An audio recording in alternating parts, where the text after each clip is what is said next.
السلام علیکم دوستو، آپ دیکھ رہے ہیں حسن ٹی وی۔ دوستو جو نیو دوست ہیں وہ چینل کو سبسکرائب کر لیں اور گھنٹی کے بٹن کو دبا دیں، ہماری انشاءاللہ ویڈیوز آپ کو ملتی رہیں گی۔ تو دوستو آج کی جو رپورٹ ہے یہ بہت اہم ہے۔ OIC نے بھارت کو بہت بڑا جھٹکا دیا ہے۔ پوری دنیا جانتی ہے کہ انڈیا کے مسلمانوں کے ساتھ BJP اور اس کے گنڈے کیا کر رہے ہیں۔ ایک طرف سے RSS جو کہ BJP کا ہی دوسرا روپ ہے، اور ایک طرف BJP جو کہ حکومت میں موجود بیٹھی ہے، جس کا اقتدار ہے۔ مسلمانوں کے ساتھ کیا کر رہے ہیں سب جانتے ہیں۔ ایک طرف سے آپ اسے سرکاری دہشت گردی کہہ سکتے ہیں۔ کافی امریکن اور انسانی حقوق کی رپورٹس موجود ہیں کہ مسلمانوں کو مارا جا رہا ہے۔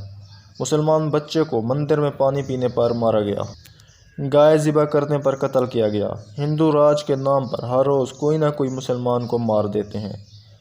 مسلمان اب ڈر میں جی رہے ہیں انڈیا میں۔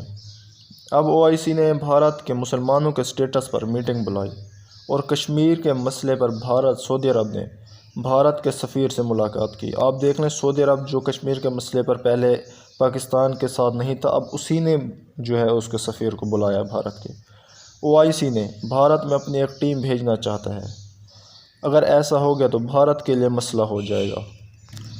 OIC صدر نے کہا، ہم اپنی ٹیم بھارت میں ہی نہیں بلکہ ہم کشمیر میں بھیجنا چاہتے ہیں۔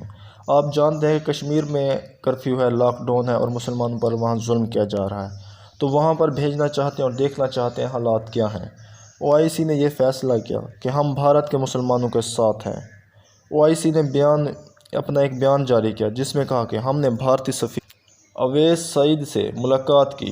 OIC کے صدر نے اور مسلمانوں کے بھارت میں حالات پر بات کی گئی اور کہا گیا کہ OIC اپنی ٹیم بھارت میں بھیجنا چاہتا ہے اور خاص کر کشمیر میں، اور وہاں کے حالات پر اور انسانی حقوق پر بات کر کے حالات دیکھنا چاہتا ہے کس قدر ہے، مسلمانوں کے حالات کیسے ہیں۔ مگر آپ کو یہ یاد رکھنا ہوگا کہ بھارت کے مسلمان اپنی مدد آپ کے تحت جب تک نہیں اٹھیں گے، کوئی بھی ملک ان کا ساتھ جتنا بھی دے کچھ نہیں کر سکتا، کیونکہ جب تک وہ خاموش ہیں کچھ نہیں ہو سکتا۔